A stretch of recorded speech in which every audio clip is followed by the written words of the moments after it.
So in my last video, I explained the difference between milking and whipping, two completely different moves from the art of vaginal gymnastics or pompoir, aka the practice of mastering your pelvic floor muscles to completely enhance your sensations during sex.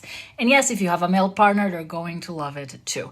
But today I want to actually break down what milking actually is and why it's different than whipping. So let's actually explain this concept of milking.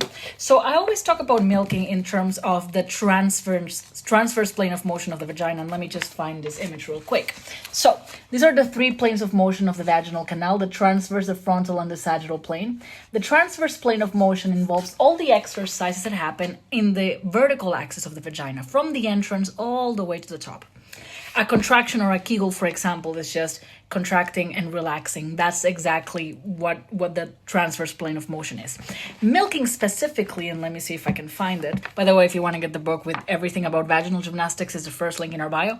But basically, contracting essentially involves pulling in with your vagina and then releasing. That's your simple Kegel. It's the opposite of the pushing out motion that you might do when you deliver a baby or when you're power peeing, which you should never power pee, by the way.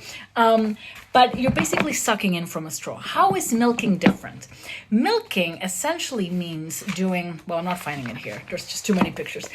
Milking essentially is a full range of motion contraction. I want you to imagine that you've placed a marble ball at the entrance of your vagina. You're going to inhale through your nose, and as you exhale, you're going to contract slowly all the way up as if you were trying to suck in that marble with your vagina all the way up. But I want you to try to see if you can devise 10 vertical levels up.